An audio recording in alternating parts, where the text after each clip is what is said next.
I always dreamed of creating a stable life in my small hometown, close to family and surrounded by a familiar community. Culverson was a quiet place where everyone knew each other's business in our close-knit circle. I often imagined starting my own venture there, living a simple, fulfilling life with someone I loved. It wasn't a grand vision, but it was mine, anchored in values that mattered to me: loyalty, hard work, and honesty. The years went by as I carved out a modest path that felt right for the unhurried pace of my hometown. After college, I met Becky, a woman from a background quite different from mine. She was the daughter of the local banker, raised in a world of privilege far removed from my more modest upbringing. Despite, or maybe because of, our differences, we found common ground. I built a business, married Becky, and together we had 2 wonderful kids. Life felt like it had finally settled into a rhythm that included my family, my growing business, and a future I felt sure of. But life has a way of taking what you cherish and scattering it to the wind. From a place of true happiness, married to Becky, raising our 2 kids, running a thriving business, and firmly rooted in the town I loved, I plunged into a nightmare that unfolded over just a few weeks. This is the story of how I went from the height of fulfillment to a deep despair in no time at all. I live in Culverson, a small Midwest town with a population of only about 1,000. The nearest settlement, a town with 20,000 people, is around 60 miles away, with some small towns in between. We have several convenience stores, early versions of big box stores like Walmart, with find-it-all shops that mostly sell groceries but also have sections for toys, clothes, office supplies, and even fabric for seamstresses. We also have a small pharmacy, a local True Value, a farm store, coffee shops, a large local bank, a small credit union, and my computer services business. My company mainly does IT consulting. I sell hardware, computers, servers, and monitors, primarily to clients interested in a full-service package, including network support. My clients include a bank, a hospital, and a school system. My closest competitor is in a larger city, though I even have clients there, often troubleshooting their networks. I should probably introduce myself. My name is Tim Meckeron. I'm 30 years old. I'm about 6 feet tall and weigh around 180 pounds on a good day. Until recently, I was married to Becky Maines Meckeron, who will soon remarry as our divorce is finalized. We were married for 7 years. I thought they were good years, but apparently she didn't feel the same and shocked me with a divorce announcement. Now, we weren't high school sweethearts. We barely talked in school, running in different circles. We went to the same university, but didn't really cross paths socially. Becky, a local princess, was the daughter of Ronald Maines, who owned the only bank in town.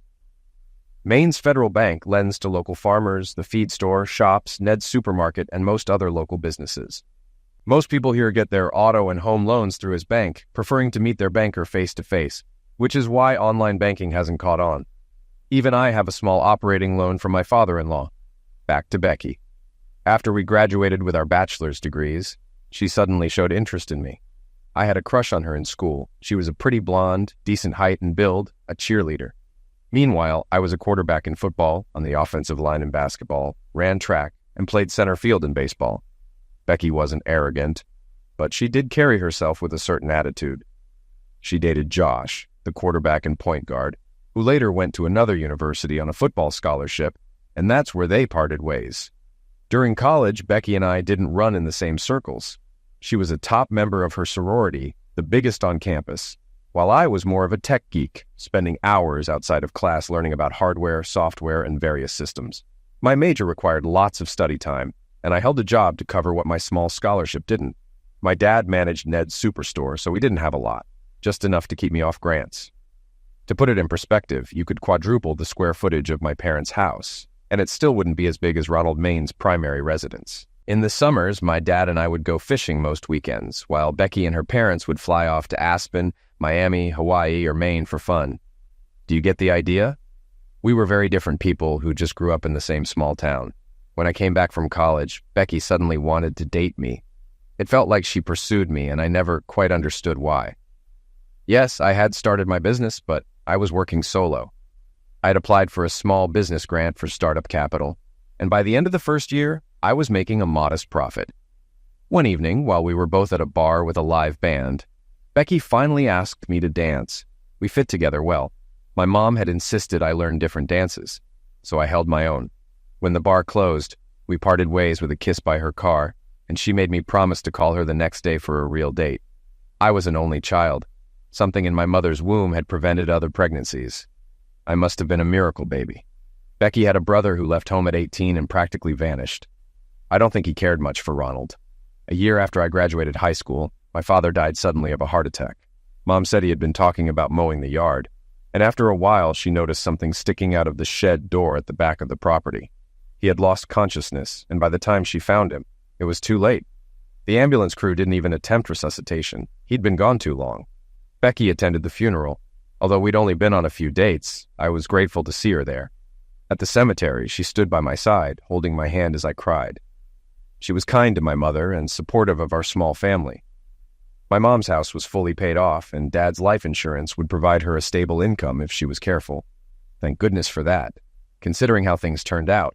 The old joke about a guy chasing a girl until she catches him rings true for me. It wasn't me pursuing Becky. She pursued me. She initiated our dates, and she led the way in our bed life. I won't go into detail, but let's just say we were well matched. We started dating exclusively, at least as far as I knew. I didn't hear any rumors of her seeing others, and we were together 2 or 3 times a week. Some days I traveled to remote areas where large farms wanted to link all their equipment and home computers to Wi-Fi, overcoming the logistical challenges of distance. I don't know if Becky was home at her parents' place on the nights I was away. Oh, I forgot to mention Becky's job. Her major was in women's studies, so she couldn't find suitable work in Culverson and ended up working for her dad. She started as a teller and quickly became vice president of the lending department. Sure, it was nepotism, but she threw herself into her role, gaining experience in banking as her father had hoped. Looking back now, I see I was led into marriage under false pretenses. One evening before Christmas that year, Becky told me she was pregnant and asked what I planned to do. Guided by my parents' values, I proposed on the spot. I should have questioned her timing when she and her mother chose a wedding date 7 months after the engagement. By the time I realized she'd lied about the pregnancy, it was too late. Plans were in place, and invitations had gone out. When I confronted Becky, she shrugged it off. If I left it up to you, we'd never get engaged, let alone married. I love you, and you love me. It will work. I was in love with the town's princess. The physical side of our relationship was incredible, and I wanted to be with Becky. So I went along with it, and even after realizing her deception, I didn't look back. The wedding was the biggest anyone could remember in town. We even held it on a Sunday afternoon so all the businesses could close. The celebration was extraordinary, organized by a team from our urban area. Our honeymoon was in Barbados, where Becky found a clothing-optional beach and spent most of our time there sunbathing without clothes. Our time together was filled with passion and adventure as we explored the island by scooter and snorkeled in the Caribbean's clear waters. After 2 indulgent weeks, we returned home and resumed our work. After the honeymoon, I hired my first employee, and by the time our marriage ended, I had 3 technicians and an accounting secretary. About a year into our marriage, Becky announced she was pregnant. This time, it was real. Constance, my little Connie, was born with all 10 fingers and toes, and I spoiled her endlessly. 2 years later, Thaddeus, or Tad, was born, and my life felt complete. I was as content as anyone could be. In the 7th year of our marriage, everything changed. Becky suddenly had to work late on many evenings and weekends. I could understand the occasional banking conference, but it had been a slow year, and there couldn't have been enough loan applications to justify all those extra hours. Becky always answered my calls, but I tried not to disturb her unless it was urgent. There were no missed calls, and she never sounded out of breath. But I still felt uneasy. Our closeness suffered too, as she was rarely home before I went to bed. Many nights, I'd go straight to bed after putting the kids down, worn out from traveling to meet my clients' needs. Yes, I had more help, but that only kept me from running myself ragged. We were all busy, but I planned my days to be home in the evenings, especially since I couldn't rely on Becky to watch the kids if she was hardly around. I remember the last time I was with my wife. I came home late on a Friday night to find, surprisingly, that she had beaten me home and made us dinner. The kids were thrilled and talked to her nonstop during the meal, so much that we had to remind them to eat. After dinner, we cleared the table and loaded the dishwasher before settling in to watch Shrek for what felt like the 100th time. The kids were so happy to have Becky there that she had to be the one to tuck them in, and I wasn't even allowed near their room. Once they were asleep, Becky came back to the living room with 2 glasses of wine, wearing high heels and a nightgown that showed off her beauty and reignited my desire. We sat together, sipping wine as Becky whispered what she wanted that night. It wasn't soft, affectionate love, but something hard and intense. I worried I might not keep up since it had been a while since we'd been together. But I gave it my all and fell asleep deeply afterward. On Saturday morning, I woke up to find Becky already dressed, standing beside the bed with an envelope in her hand. "Time to wake up, idiot," she snapped. I blinked in confusion, wondering where the warm, affectionate woman from last night had gone, and why she was suddenly hurling insults. The kids were already dressed, ready to head to their grandparents' house. Becky thrust the envelope toward me. "This is where I'll be this weekend. You've got about 48 hours to clear your stuff out of my house. Try anything, and by Monday I'll have a restraining order filed for emotional misuse and violent behavior. And just so you know, these divorce papers will be filed at the same time." I was stunned. Finally, I managed to speak. "What's going on? Why are you doing this?" "It's simple, dumbass.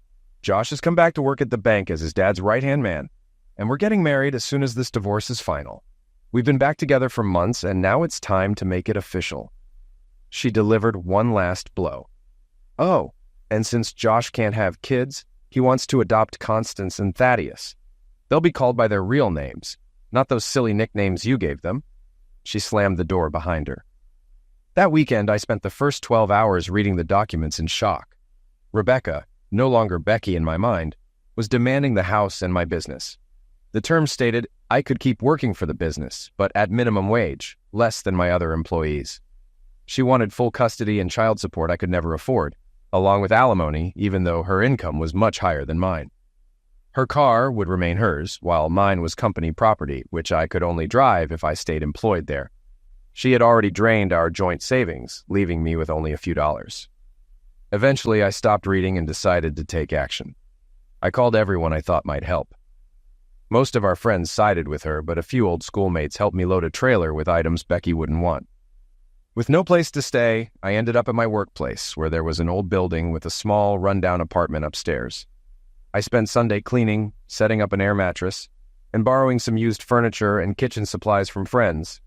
On Monday morning, exhausted and sore, I took a cold shower, shaved, and prepared to face court. Judge Gavin presided over the case, and a deep sense of foreboding settled over me. He had close ties to the Maines family, frequently attending their events, and likely held loans with Maine's Federal Bank. His first question cut through the tension, directed squarely at me. "Mr. Meckerin, why don't you have legal representation?" he asked. "Judge, I'm sorry," I replied, trying to keep my voice steady. "My wife gave me the documents Saturday morning, and I only began looking for an attorney this morning. I couldn't find a local lawyer willing to take my case. I request a delay so I can secure representation from a neighboring town." "Request denied. I find this incomprehensible," he replied with a tone of irritation. "According to the case file, these documents were filed 3 weeks ago, and you were served at your workplace the same day. You've had ample time to seek counsel and submit documents verifying your financial situation. I have no choice but to find you in contempt of court for your blatant attempt to delay." "Your Honor," I protested, raising my voice slightly, "I respectfully object, and I ask that this be recorded in the official court record. I believe I am being pressured into a one-sided settlement that is only intended to ruin me, not to help my children. My wife could have submitted our joint financial records to invalidate her alimony claims, as all our finances were shared. Plus, she's already planning to remarry, so alimony shouldn't even be a factor." The judge slammed his gavel, the sharp sound echoing. "Silence. You have disrupted these proceedings long enough. You've had sufficient time to respond to the summons. I rule in favor of the plaintiff." He banged the gavel again and left the room without further comment. I sat there, stunned. In minutes, I had lost my marriage, nearly all contact with my children, and control of my business. I looked over at my ex-wife, Rebecca, who at least had the decency to look slightly guilty, until she straightened up, her expression cold and smug. "You better get to work," she said icily. "I'm not paying you to sit there like someone just ruined your day." Hatred rose within me, but I forced myself to stay calm, noting the bailiff's close, unfriendly watch.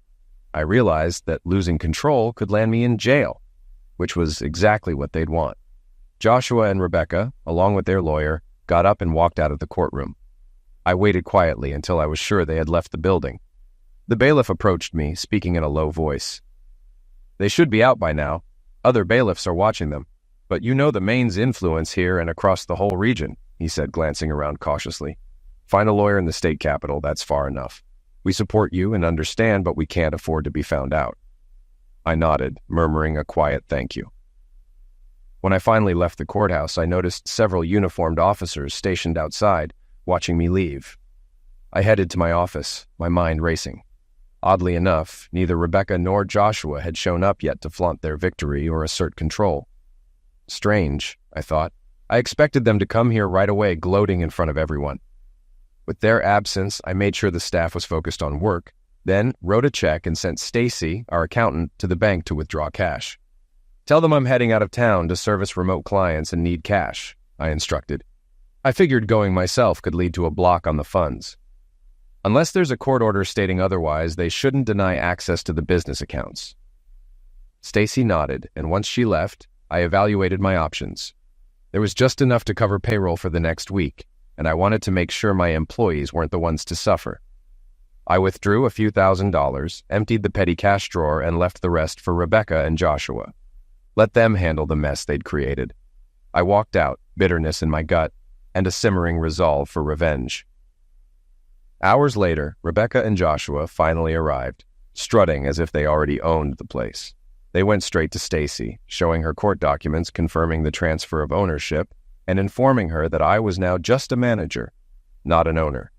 They didn't mention my reduced salary in public, but I knew Stacy would soon tell the others. I kept my distance, giving a polite excuse that I had to visit a client, and left the office. Staying risked violating Rebecca's restraining order, which prevented me from coming within 30 meters of her. I wasn't about to give them any more leverage. That evening, I went to a bar owned by a client of mine. As I approached, he gave me an apologetic look. "Sorry, Ted, I can't serve you," he said quietly. "Word's out. If anyone here serves or talks to you, they risk losing their loan terms. I hope you understand." He winked, glancing subtly toward the back door, and I got the message. Going around back, he met me with a 6-pack of my favorite beer. "Ted, I'm really sorry. Take this on me. I hope the Maines back off and let you live in peace." I thanked him, took the beer, and slipped back into the shadows. Later that night, as I returned to my lonely apartment, I found a mattress and box springs left by my door. It wasn't new, but it was serviceable. Better than the airbed. At least I'd have a decent place to sleep. After setting up the bed and putting the beer on ice, I settled in. It was the best night's sleep I'd had in a while, thanks to a decent mattress and a few cold beers. The next day, I tried buying groceries at Ned's. At checkout, Ned himself walked me out empty-handed. "Ted, I like you," he muttered, "but I can't stand up to Ronald Maine. He'll close me down if he finds out I served you. I'm sorry." He looked sternly at me, then leaned in and said, "Say hi to your mom." Putting on a frustrated look for the security camera, he nudged me toward the exit. That evening, the groceries I'd chosen were in a wooden box by my car, locked and weighted with steel plates to prevent theft. The key was hidden on the driver's side front wheel. I emptied the box and left it there, figuring my anonymous helper wanted it to stay secure. It wouldn't stop a determined thief, but it might deter an average passerby. I went out of town for a few days to work with some clients, and a plan started forming in my mind. Since I couldn't get what I needed locally, I stopped at a small service station outside town to buy a few cans of fuel, regular gas and diesel. Every time I left town, I picked up more supplies to carry out my plan. Meanwhile, Rebecca and Joshua tried to make my life hell. I had to change my phone number because she was calling nonstop. Then a cop confronted me, accusing me of violating the restraining order. I pointed out I hadn't even answered her calls, so I couldn't have violated anything. He told me to stop causing trouble and left. It reached the point where I couldn't even fill up my own company car with gas. I had to send someone else to refuel so I could keep working. My plan finally came together when FedMaine began maltreating my mother, calling her multiple times daily, pushing her to apply for a reverse mortgage. The county even claimed they hadn't received her tax payment. When I called the tax office, the official whispered that Ronald Maines was pressuring him to cause trouble for her. That was the last straw. He couldn't legally pressure her on the mortgage, but he was relentless in other ways, adding needless stress to her life. I needed just 1 week to finalize everything. I planned to act in the middle of the night when only a couple of cops were on duty, typically sleeping in their cars. During the day, I would sneak off to another city to rest in my car, staying low-key. I also bought an old, rattling pickup from a farmer about 40 miles away, purposely delaying the registration as the plates were still valid for a few more months. He stashed it behind an old, abandoned house a mile outside town, keeping it hidden for me. I set my plan into motion after every business in town had closed for the night. I walked around, ensuring all the buildings were dark and empty. I didn't want anyone to get hurt. Well, perhaps a few people wouldn't bother me if they did. It was time to act. First, I went to the office and remotely disabled the fire alarms in each business I planned to target. Since these systems were integrated into their networks and set up by my company, I had full access.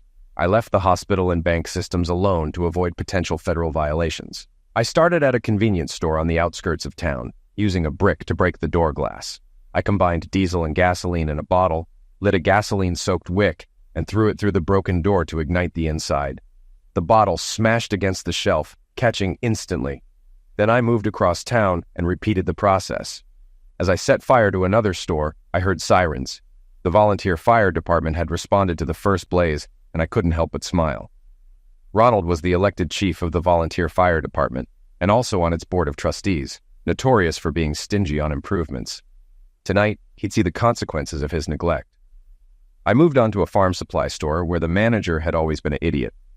Even if they hadn't maltreated me recently, I used 3 cocktails in different spots to ensure the flames spread. The sprinkler system activated, but because I disabled the alarms, they wouldn't sound. I knew the fire would grow faster than the sprinklers could contain it. Without additional water from the fire department, the sprinkler system was quickly overwhelmed, and soon most of the town's business district was ablaze. I called my old home using a landline, and when Rebecca picked up, I spoke briefly, using an electronic voice changer I'd bought at a toy store. Darth Vader warned her that an arsonist was on the loose and advised her to take the kids to my mother's house for safety. From a nearby street, I watched as, about an hour later, Rebecca left with the children and drove to her parents' mansion. I knew she would go there first, but she was in for a surprise. I took my time, ensuring my old house was well lit by the flames, before heading a few blocks to my car. When she arrived at her parents' gated community, yes, our small town actually had one with security, she saw their house on fire, and her mother standing outside wringing her hands. Guess who had control over the community's computer and security systems? When the fire started, the security patrol had been dispatched to deal with a false burglary alarm elsewhere. Rebecca stayed with her mother a bit longer before they all loaded into her car and headed to my mom's house, since even the motels couldn't check anyone in due to computer issues. Eventually, I parked the company car at the office, tossed a Molotov cocktail inside, and set it ablaze. Rebecca, Joshua, and her clueless dad didn't know I had canceled the insurance on both the car and building. I then approached the first fire, where firefighters struggled to contain the flames. Ronald stood by the only fire truck, dressed in expensive white gear and helmet, ordering around his half-drunk crew. With police scattered across the city, no one slowed my path. Ronald's refusal to sign mutual aid agreements left his department isolated, making them look foolish. I snuck up behind Ronald using a voice changer. With a deep electronic tone, I warned him, "Don't move, Ronald. Your city's on fire," I told him. "Change your ways, or this will happen again. Even your own home is in flames. Stop being an idiot, or face more consequences." I pushed him into a muddy ditch, leaving his pristine white gear filthy before disappearing into the crowd, watching the crew's futile efforts to fight the blaze. I returned to my hidden pickup and left the area, moving to a large city 3 states away.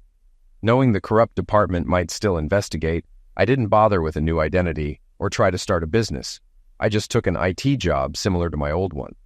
After a while, I called my mom from a payphone, 50 miles from my apartment, just in case. Mom was relieved to hear from me.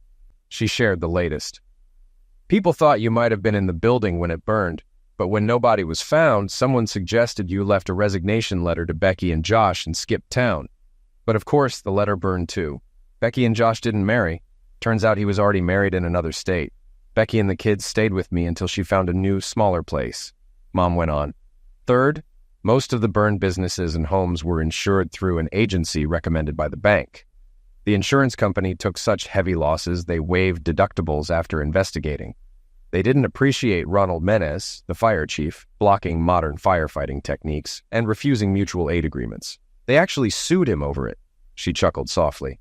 "Fourth, a new bank opened here, giving out loans to burned businesses, which hurt Maine's federal bank's profits. Maine Federal's board of directors is unhappy with Ronald, so he's now on thin ice, she sighed. Fifth, since Becky didn't marry that creep Josh, she dropped the protective order and wants to hear from you. She went to the judge to adjust the divorce terms since it wasn't finalized. You might still be married. The kids ask about you every day when they visit after school. Mom continued. Sixth, did you know Judge Gavin had a hidden car collection? It burned that night too, now reduced to scrap. Ronald insured the cars cheaply, so the judge lost over $1 million. He's not a fan of Ronald now. She took a breath. We're looking for a new police chief. The sheriff isn't running again, and several deputies resigned. Becky's parents are looking for housing. Their home was completely destroyed. With few builders available, it could be years before they have a new house. Mom laughed a bit. Becky's mom even asked if I'd sell or rent my house to them. I thought about it, but told her I couldn't trust them after how they treated you. Ronald was furious, but even the taxman told him to keep quiet. Oh, and they found my tax payment. The taxman got the message when his cars caught fire. People seem relieved. Ronald's influence has faded, and their tax issues vanished overnight. Now, it seems like the fires are only a worry for Ronald and some business owners. Everyone else thinks the fires cleansed the town. She paused, then asked, So, when are you coming to see your old mom and the kids? I grinned. I think I'll plan a trip home soon, I replied. Though I may need a better car this time. The last one barely made it. See you soon, Mom, I promised. When I stopped telling my story, I realized I'd survived the harsh terms of my unexpected divorce and managed to take revenge on my ex-wife, her lover, and her father, without anyone dying. Only a few volunteer firefighters suffered minor injuries at the fires they could reach. I set my ex-wife's house on fire after warning her to leave, using a voice synthesizer. When she tried to go to her parents' house, she found it also in flames. Afterward, I moved far away and settled into a new city. Still, when I spoke about my hometown and my mother's house, it was hard not to think of it as home. Now, it's just a memory. Nearly 3 years have passed since my marriage blew up. My ex-wife, her lover, and my ex-father-in-law seem to have conspired against me. If she had just told me she'd fallen for her old friend, I would have been hurt, but might have understood. But they aimed to destroy me, taking my children, stripping me of my business, and assigning me a low-wage job with high child support and alimony. I felt so alone that I didn't think a fair outcome was possible, even in the state capital, with Ronald Mains's influence reaching everywhere. Friends in town helped me quietly, though they couldn't openly defy the powerful Maine's Federal Bank. I tried to avoid letting my actions impact them, though some may have suffered indirectly. That night, I wasn't sure if law enforcement would come after me, so I didn't hide but kept my location private. Even my mother didn't know where I lived. My company, a large regional firm with centralized HR, kept my personal details confidential. Occasionally, Rebecca's lawyer or even Rebecca herself tried to locate me through HR, sometimes posing as my mother. I changed phones and called my mother only after driving some distance. Eventually, I'd text her first to confirm it was me. We'd talk about local gossip and, inevitably, about my ex-wife and her father. After Joshua admitted to being married and left town, Rebecca claimed she was still my wife, begging my mother to make me return. Mom would laugh, saying there was little chance of that. She'd share how Rebecca and the kids often asked about me. Over the years, I secretly visited home to check on my mom and ensure she hadn't shared my whereabouts. I eventually got rid of my old truck and saved up to buy a reliable car with cash. I avoided loans. My ex-father-in-law's bank marked me as delinquent, which ruined my credit. I didn't trust banks anymore and paid cash for everything to avoid a paper trail. I avoided any transportation that could track my movements, paid cash for fuel, and always kept a stash of cash in different places. After some research, I chose a common car make and color, buying an older, fuel-efficient model. I found clean, quiet, non-chain motels along my routes that took cash, keeping my travels untraceable. Yes, that's what I meant by routes. I have multiple routes I use when I travel. Sometimes I'd add a few hundred miles to my route home to keep my trips unpredictable, just in case my ex-wife caught wind and sent an investigator after me. People might shrug, but with almost my entire hometown, people I grew up and did business with, turning against me thanks to her and her father's vendetta, a little paranoia feels justified. Some, like my mother, still think I should go back to my ex. But that's never happening. I'd occasionally take a week off and head to Culverson, USA to see my mom and kids. From our phone calls, I knew Constance and Thaddeus spent every afternoon at their mother's until she finished her long work hours. Rebecca was stretched thin, managing my old IT business and competing for clients. My mom told me that several of my old clients said they'd switch back to me if I opened a new business. It was tempting, but after all that happened, it didn't feel like my hometown anymore. So I'd arrive unannounced to avoid my mother tipping off Rebecca. I'd greet my kids by the names I preferred, Connie, Ted, and they'd jump into my arms, excited to share everything since my last visit. Then, we'd all hop in the car, including Mom, and drive to our community an hour away. We'd spend the day together, eating, catching a movie, visiting a children's museum, feeding ducks at the park. I'd talk with the kids and catch up with my mom, who'd inevitably give me a lecture about forgiveness. I'd just nod and let her talk, but it didn't change a thing. Mom often told me how sad Rebecca seemed. Never smiling, always asking about me, supposedly wanting forgiveness for what she'd done. Yet she never actually asked me for forgiveness, and Mom never mentioned if Rebecca even loved me. One day, I caught Mom secretly texting Rebecca from my phone. My first instinct was to yell, but I reminded myself that she was my mother, the one who had raised me. I took a deep breath and calmly asked what she was trying to do. "Tim, Rebecca's worried you might hijack the kids. She just wants to know they're safe. She's their mother, after all," Mom explained. "Well, I don't trust her," I replied. "She's proven to be deceitful, and if she knew where we were, the police would probably show up in minutes." I held back harsher words with the kids nearby, but soon enough, 3 police cars pulled into the restaurant parking lot where we'd been eating, confirming my suspicions. They didn't recognize my car, and eventually left without approaching us.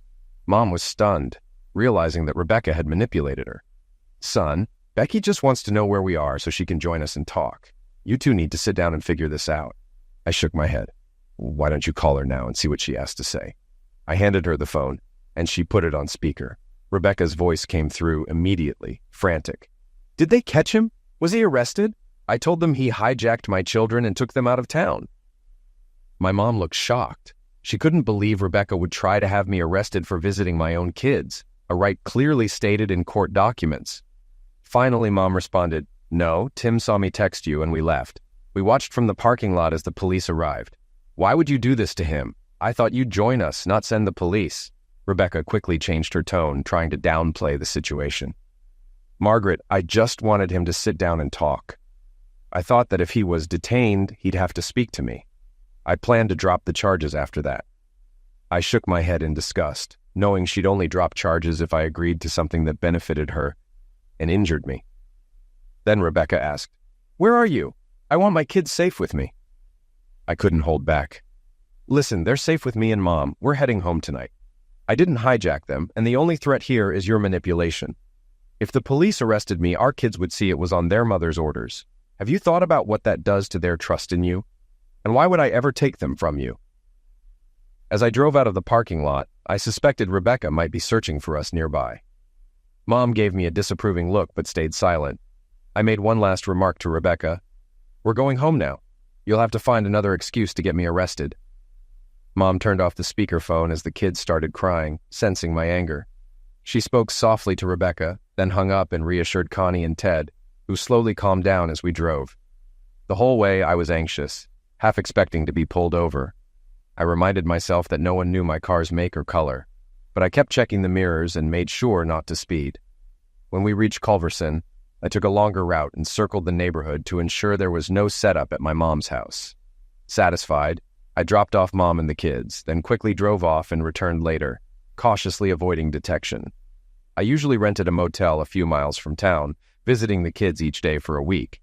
But with Rebecca possibly watching them, I drove a few hours away before stopping for the night. I knew something had to change. I decided to contact Rebecca.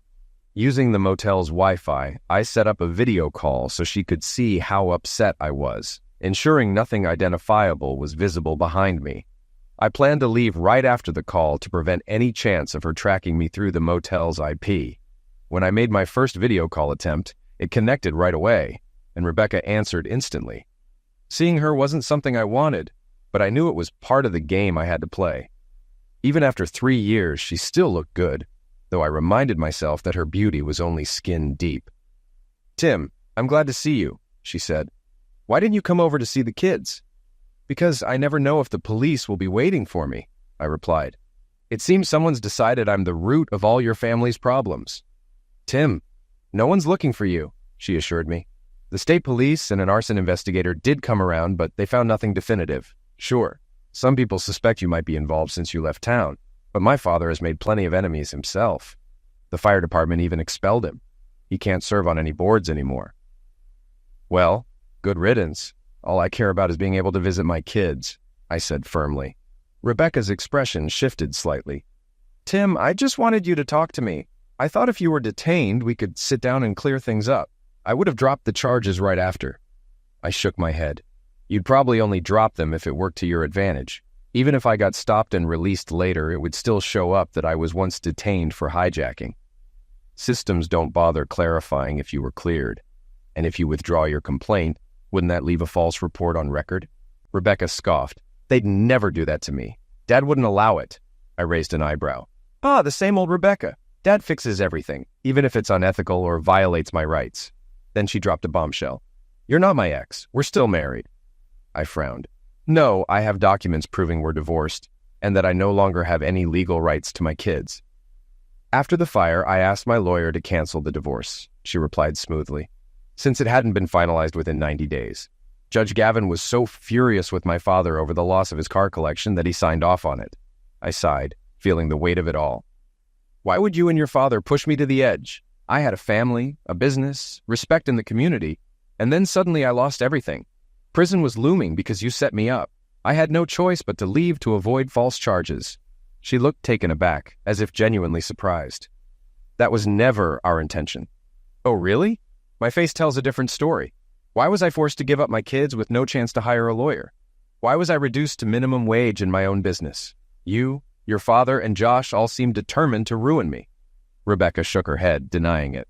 Sure, I said, my voice dripping with sarcasm. You really cared about my interests. Just to remind me who held the power, you had me in your bed one night, then took my kids the next morning and called me every name in the book. You shattered my world and even tried to evict my mother on a bogus tax charge. No, she protested. Dad would never be that cruel. He'd never damage your family. I laughed, but it came out harsh and bitter. If you'd just told me you'd fallen for Josh again, I would have let you go. But instead, your dad thought that keeping the kids would tie me down, forcing me to keep paying the bills to maintain your family's lifestyle. Rebecca's tone softened slightly. Dad said it would prevent you from suing for custody. He thought this would stabilize everything. Well, it didn't, I shot back. Instead, he spread rumors about me so I couldn't even buy groceries or gas without facing judgment. You both tried to take everything from me, and you even went after my mother. That was my breaking point. I couldn't let you destroy her too. I'd let too much slip. I just hoped Rebecca hadn't taken notes. Giving Ronald anything he could use against me would be a disaster. Fighting to control my anger, I ended the call. I knew I needed to leave immediately, despite my exhaustion.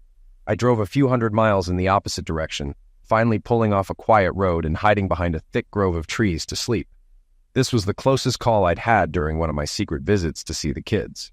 I stayed cautious, using different phones and even Skype sometimes to see my kids growing up fast. I finally saved enough to hire a lawyer and paid in cash to discreetly check my marital status and parental rights. Rebecca hadn't been lying. We were still legally married. I stopped the child support deductions from my paycheck and instead sent money to my mom, instructing her to spend it on Connie and Tad, not Rebecca. The lawyer also discovered that the kids' adoption had been canceled. Josh had apparently lost interest when he didn't get the benefits he expected. Knowing I was still legally married, I filed for divorce, even though it meant returning to my hometown for a hearing. Despite my lawyer's confidence that the arson case was closed, I stayed cautious. Ronald was still a powerful figure, even if his influence had waned.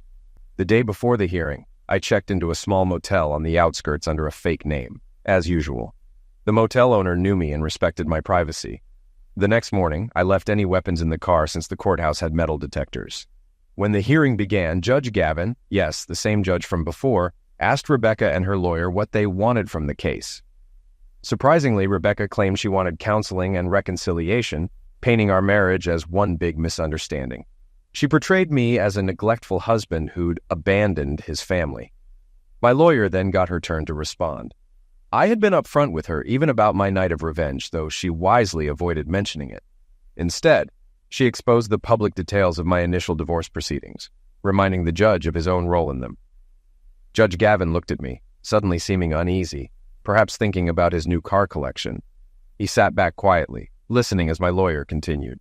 But when she brought up Rebecca's attempt to have me arrested for hijacking my own kids, he leaned forward, focusing on Rebecca. "Is this true?" he asked. "Did you file a report that Mr. Mehran abducted the children even though his visitation rights allowed him to see them any time?" Rebecca, looking caught, glanced at her lawyer for help, but he stayed silent. The judge pressed on. "Why would Tim come back here to be with you again? This man was humiliated and ostracized in his hometown. His mother was maltreated too. Why should he want to reconcile? Is it for the children's sake, or for some self-serving reason of yours? Do you expect him to endure the same mistreatment if things fall apart again?" Before Rebecca could answer, her lawyer sprang up, requesting a brief recess and a private meeting with the judge. My lawyer shrugged but didn't object, and the judge granted the break. Both lawyers and the judge left the room, returning shortly with expressions that said it all. The judge looked furious, Rebecca's lawyer seemed ashamed, and my lawyer was smiling. When the hearing resumed, Judge Gavin called an unexpected witness. "Ronald Maines, please take the oath and come to the stand." I hadn't known my father-in-law was present. Ronald strode up, casting me a nasty look, and took the oath with a smug air as if he owned the courtroom. The judge began, "Mr. Maines, tell us why you're here and what you can contribute to this case." Ronald glared at the judge and started ranting. "I don't know why my foolish daughter wants that pathetic fool back. He's caused us nothing but trouble. I want him locked up and forgotten." The judge banged his gavel, stopping Ronald's tirade. "Your daughter's lawyer indicated you have something relevant to share. Please do so." Unfazed, Ronald continued, "I never wanted my daughter to marry this nobody. When she introduced him, I tolerated it until Joshua Webster started working for me. I arranged for Joshua to spend time with Rebecca, hoping he'd win her over. Eventually, she fell for him, though it's a shame she didn't have his child." The judge interrupted. "And were you aware Joshua was already married with children?" Ronald barely blinked as he spoke. "The plan was for him to divorce quietly and adopt Constance and Thaddeus just as I'd wanted from the beginning. Mehran should never have fathered anyone related to me. I despise seeing him at my table." The judge listened without interruption before asking, "Was your intent to force Mr. Mehran out of town or into prison?" "Prison was the goal," Ronald replied coolly. "So we'd have grounds to keep him away from my daughter and her children." The judge's gaze sharpened. "So you used your influence to maltreat Mr. Mehran, creating circumstances to provoke him into breaking the law, and encouraged your daughter to call him and report fabricated violations?" Ronald smirked. "Yes, Judge, it was my idea. I told Rebecca to call him, then reported him to the police myself. No idea why he was never arrested." The judge nodded, his face unreadable. "Thank you, Mr. Maines. You're dismissed." Ronald left the stand with a sour look that deepened as the judge continued. "Mr. Maines, I'm submitting the trial record to the district attorney for possible charges. You misused your power to persecute this man, and regrettably I enabled it. This is something I intend to correct." Ronald's face fell, realizing his influence was no longer untouchable. He glanced at the judge, who simply smiled, before lowering his head and leaving. Turning to Rebecca's lawyer, the judge asked, "Do you have anything further before I make my decision?" Rebecca's lawyer stood quickly. "Your Honor, my client had no knowledge of her father and Joshua's plans.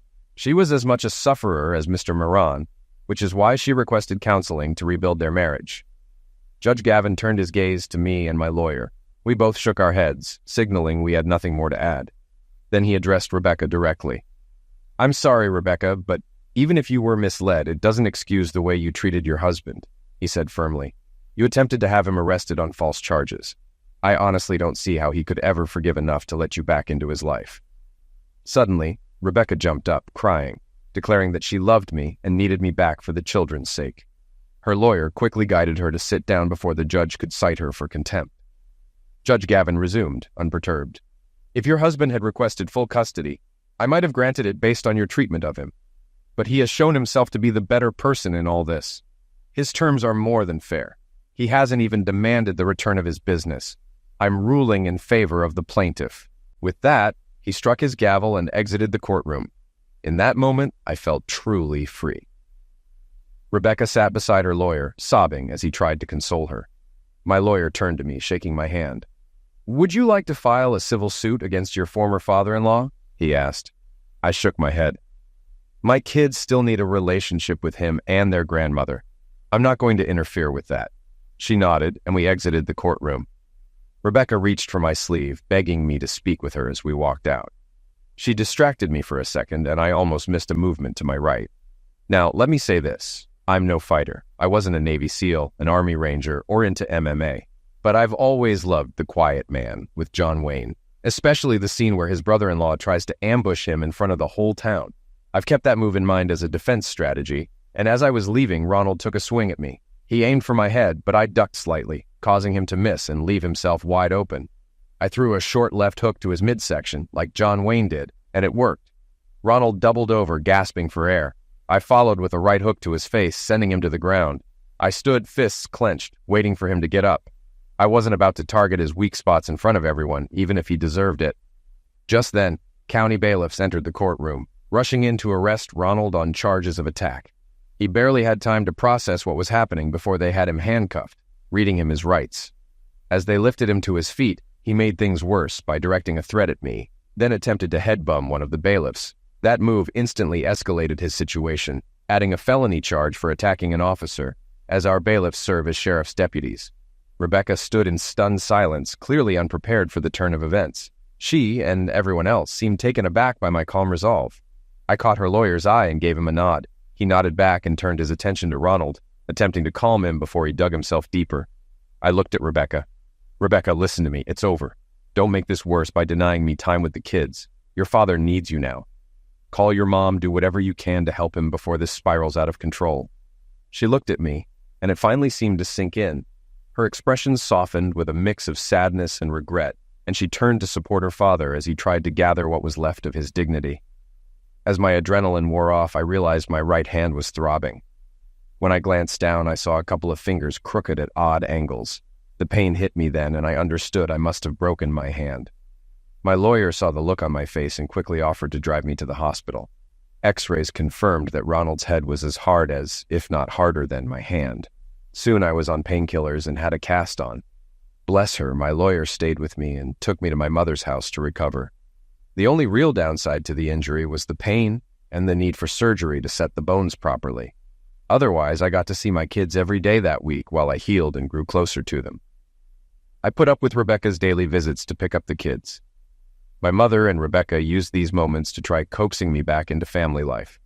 I'd simply spend extra time with the kids or go for long walks while she was there. After a week, I headed back to my new city and job. Years passed, and my kids grew up. During summers and holidays, they stayed with me for weeks at a time. Sometimes Rebecca brought them herself. Other times, they flew in. Eventually, she decided it wasn't worth making the long trip when she'd have to stay in a motel, and it dawned on her that there would be no rekindling between us. We stayed civil for the kids, and I forgave her enough to avoid calling her any names. Several former clients reached out, asking me to come back and reclaim the business. Eventually, I convinced Rebecca to sell the company to me, turning it into a district office. It was small but thrived, boosting overall profits.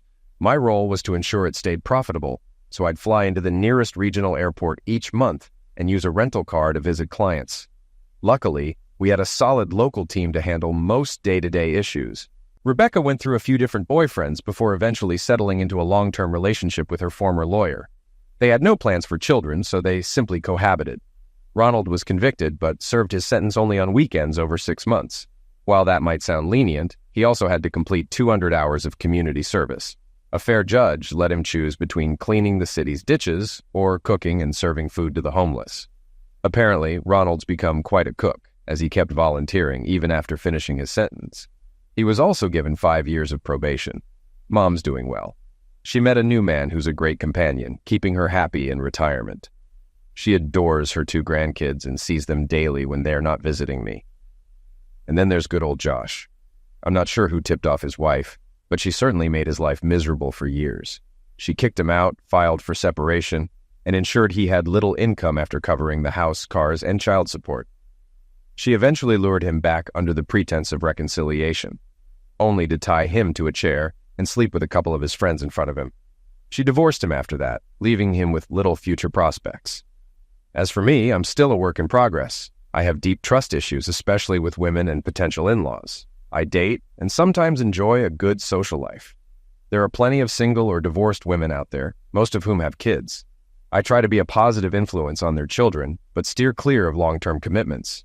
I'm upfront with the women I date, yet each one thinks she'll be the one to fix me. But something always surfaces that convinces me a lasting relationship isn't in the cards. I work with a therapist and we're working on those trust issues. I now own a 3-bedroom house, fully paid for in cash. I still don't have much trust in banks, although my credit score has improved, thanks in part to my ex-father-in-law. Without me asking, he corrected his reports to the credit bureaus. Maybe I should have punched him at the start of our relationship. Then again, that probably wouldn't have changed anything. All things considered, I'm not unhappy with my life. Sure, I miss the closeness of a close relationship, but seeing so many marriages crumble around me, I don't feel out of step with the times. As the saying goes, life goes on.